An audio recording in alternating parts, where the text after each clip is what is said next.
My name is Alexander Berggren, but most people call me BG or Biggie.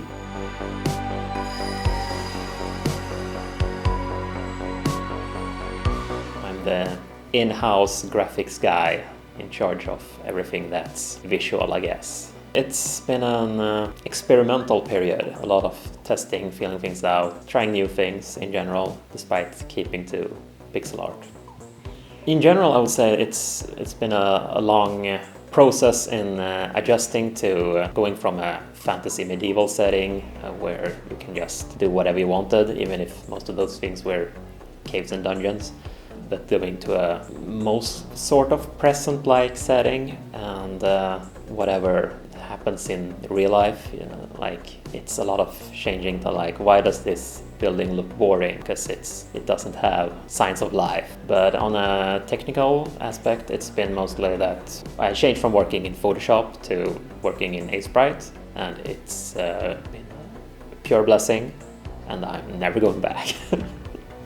Sprite is very convenient for pixel art. It's a great animation tool. I can actually do my own settings, like how long each frame of an animation will play and at what tempo, and we can import that information straight to Unity, which is woohoo! It's been great.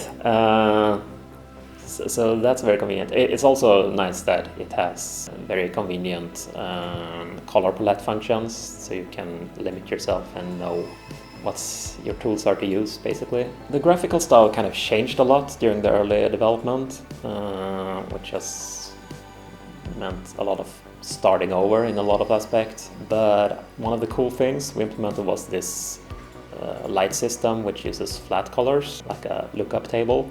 It was a really cool effect to keep it like kind of old school gamey, but not too modern in a way.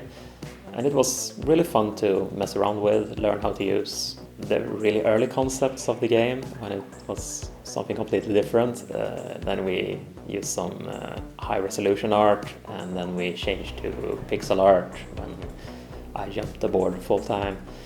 And after that we played around with the palette a bit and try to just get something that feels good looking, not too generic, but not too limited either.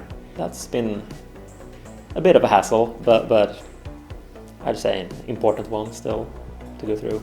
At least half the production has been from home during COVID times, which was, looking back, a combination that probably wasn't that good. It made things take a lot longer, and I got friends asking like, oh, what's the game you're working for the last year? And I'm like, I don't know still.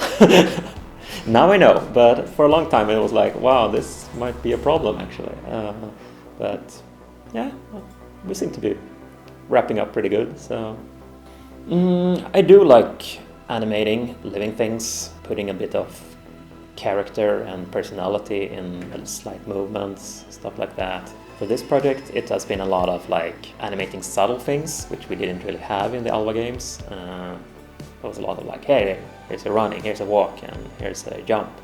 But now it's more like, okay, we have those things, but you don't jump like Super Mario in real life, really, do you? So it's been a learning process, but a very good one, I would say. Very out of my comfort zone, but that's how you grow.